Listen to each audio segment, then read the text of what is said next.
Bonjour, j'espère que vous allez bien. L'objet de ce sous-module 4C est de faire un survol des rôles clés que jouent les courtiers en valeurs mobilières dans notre économie. Pour être plus efficient, je ferai désormais référence aux courtiers en valeurs mobilières tout simplement comme courtiers. Dans le module 4A, nous avons discuté du rôle intégral des institutions de dépôt dans les marchés du financement en ralliant ceux qui ont des fonds à prêter, c'est-à-dire les déposants, avec ceux qui veulent emprunter des fonds.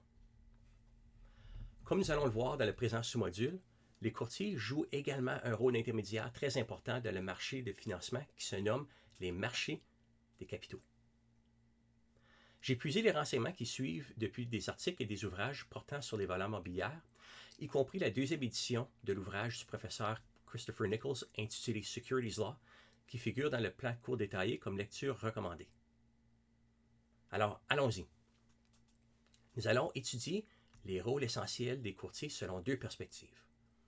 D'abord, le rôle public et ensuite le rôle privé. Toutefois, avant d'aborder ces rôles, j'aimerais aborder les marchés des capitaux auxquels j'ai fait allusion il y a quelques secondes. Les marchés des capitaux occupent une fonction importante en relation avec les secteurs publics et privés. Dans les deux sphères, la fonction essentielle des marchés des capitaux est la même. C'est de canaliser les ressources des personnes qui cherchent à investir leur argent, que nous allons nommer fournisseurs de capitaux, vers ceux qui sont à la recherche d'argent pour financer leurs opérations, que nous allons nommer utilisateurs de capitaux. Le secteur public réfère au gouvernement, y compris les écoles et les hôpitaux publics. Les gouvernements, comme les entreprises privées, dépensent et collectent de l'argent. Les dépenses des gouvernements comprennent, par exemple, le financement des programmes d'aide sociale, comme l'assurance chômage, et la construction et l'entretien des routes, des ponts et d'autres infrastructures. Pour mener à bien ces activités, les gouvernements collectent des fonds de deux manières. Premièrement, par la perception d'impôts ou d'autres recettes comme le produit des loteries. Et deuxièmement, par la vente de titres de créances, comme les obligations d'épargne du Canada sur le marché primaire des capitaux. Nous allons discuter du marché primaire dans quelques instants. En passant, une obligation rend son titulaire en créancier et ressemble à un dépôt à terme, car elle donne généralement droit à des paiements périodiques d'intérêt et au remboursement final du capital, c'est-à-dire le montant investi à une date déterminée.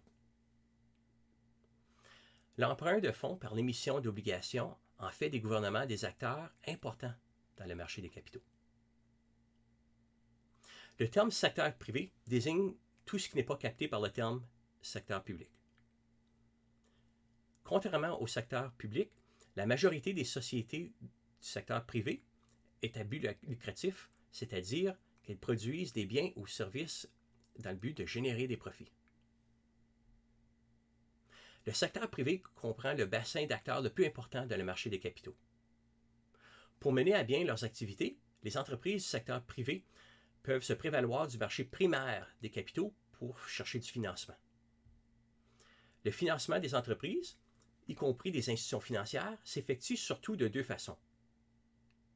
Premièrement, par l'émission des titres, comme des actions, qui, comme nous l'avons discuté dans le module 1, rendent leurs titulaires en copropriétaires de l'émetteur.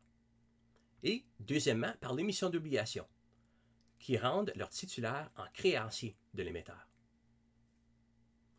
Bon, passons maintenant aux courtiers et leur rôle important.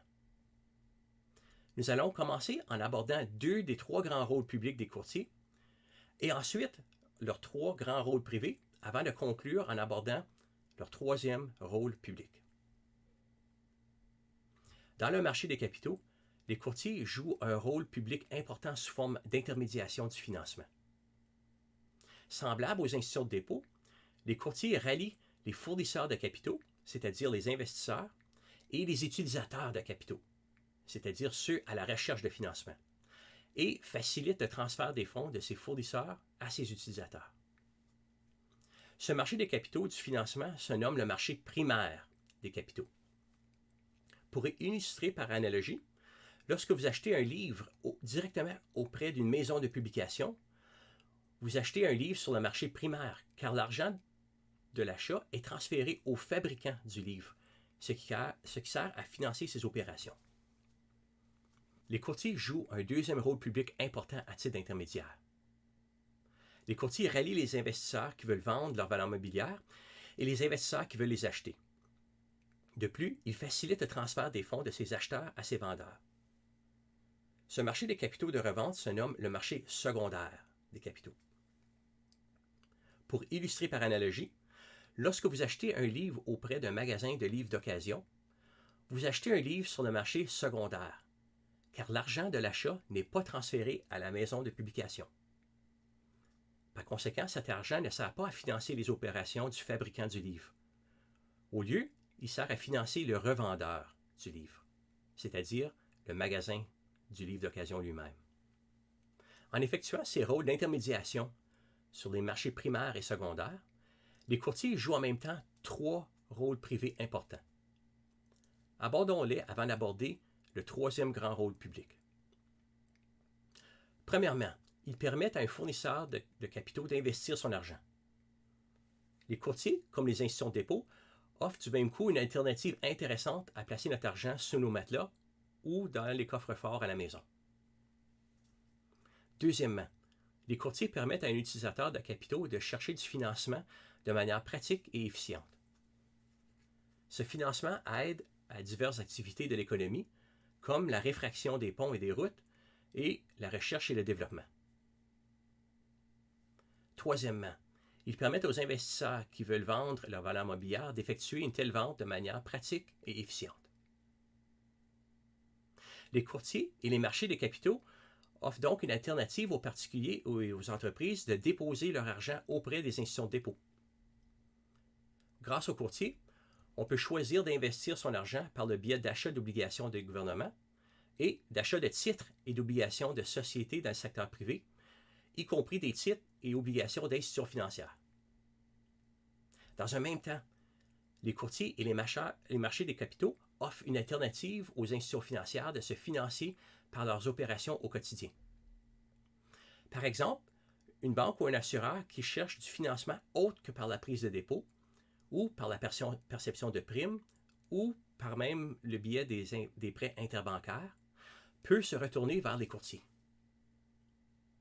Les courtiers peuvent aider l'institution financière à prélever des fonds sur le marché primaire grâce à l'émission par elle d'obligations à court, moyen ou long terme ou grâce à l'émission par elle d'actions.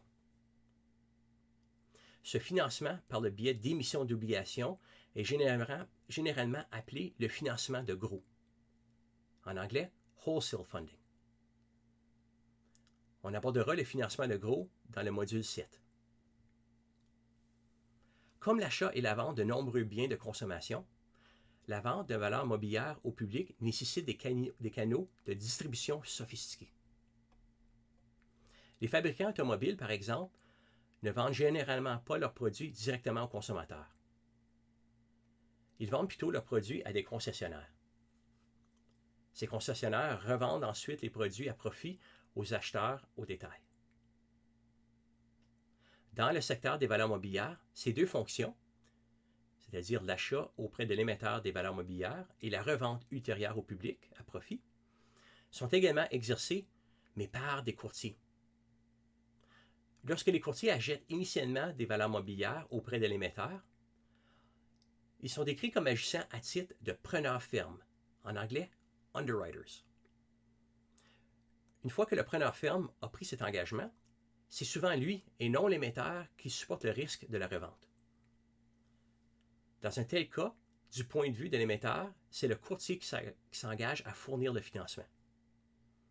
Par le biais de cet engagement, le courtier devient lui-même un fournisseur de capital sur le marché primaire des capitaux. Revenons aux courtiers en général pour exposer leur troisième grand rôle public. Les courtiers sont dans une position privilégiée pour fournir des conseils aux fournisseurs de capitaux et aux émetteurs, c'est-à-dire les utilisateurs de capitaux. Ils sont en contact constant avec les marchés des capitaux et ils ont développé des systèmes et une expertise qui leur permettent non seulement d'évaluer les caractéristiques que les titres doivent avoir pour être plus attrayants pour les investisseurs, mais aussi pour déterminer le prix des titres, même ceux qui sont les plus complexes et les plus innovants. De plus, comme la souscription est une activité concurrentielle, les entreprises sont fortement incitées à développer des nouveaux produits financiers pour répondre aux besoins des émetteurs et des investisseurs afin d'obtenir des nouveaux engagements de souscription. Les courtiers accroissent donc l'efficience des marchés des capitaux, ce qui constitue leur troisième grand rôle public. J'ouvre une parenthèse avant de résumer ce que nous avons abordé et de conclure. Les courtiers peuvent aussi, et en pratique, agissent aussi pour leur compte propre. En anglais, engaging in proprietary trading. En d'autres mots, ils n'agissent pas seulement comme intermédiaires. Tel que mentionné il y a une minute, lorsque le courtier achète initialement des valeurs mobilières auprès de l'émetteur et de par ce fait agit à titre de preneur ferme, c'est le courtier lui-même qui fournit le financement à l'émetteur. Le courtier devient donc lui-même un fournisseur de capital dans le marché primaire des capitaux en agissant pour son compte propre. De plus, les courtiers agissent aussi pour leur compte propre sur le marché secondaire, par le biais d'achat et de vente de valeurs mobilières sur ce marché. En agissant pour leur compte propre, les courtiers négocient à titre de fournisseurs et utilisateurs de capital avec d'autres fournisseurs et utilisateurs de capital, mais les courtiers n'entretiennent aucune relation à moyen ou long terme avec les uns ou les autres. Au contraire, comme nous l'avons discuté dans le module 4A, les institutions de dépôt, à titre de preneurs de dépôt et surtout de prêteurs, maintiennent des relations d'affaires à moyen et long terme avec leurs clients. Par exemple, elles suivent les emprunteurs au fil du temps et surveillent leur dossier de crédit et leur fiabilité. Cette relation est absente lorsqu'on agit pour son compte propre, ce qui mène à des incitations différentes. Comme on en discutera dans le module 7, les incitations qui découlent d'agir à son compte propre sont parmi les éléments qui ont mené à la crise financière mondiale de 2008. Alors, pour résumer, les courtiers jouent au moins 3 rôles publics importants dans l'économie. Premièrement, ils jouent le rôle d'intermédiaire de financement sur le marché primaire des capitaux, en ralliant les fournisseurs de capitaux et les utilisateurs de capitaux et en facilitant le transfert d'argent de ces fournisseurs à ces utilisateurs. Deuxièmement, ils jouent le rôle d'intermédiaire sur le marché secondaire des capitaux, en ralliant les investisseurs qui veulent vendre leurs valeurs mobilières et les investisseurs qui veulent les acheter, et en facilitant le transfert de l'argent entre ces acheteurs et ces vendeurs. Troisièmement, les courtiers contribuent à l'efficience des marchés des capitaux. En agissant en tant qu'intermédiaire, les courtiers jouent aussi au moins 3 rôles privés importants. Premièrement, ils permettent à un fournisseur de capital d'investir son argent. Deuxièmement, ils permettent à un utilisateur de capitaux de chercher du financement. Et troisièmement, ils permettent aux investisseurs qui veulent vendre leurs valeurs mobilières d'effectuer une telle vente de manière pratique et efficiente. Voilà donc qui met fin à cet enregistrement. À bientôt!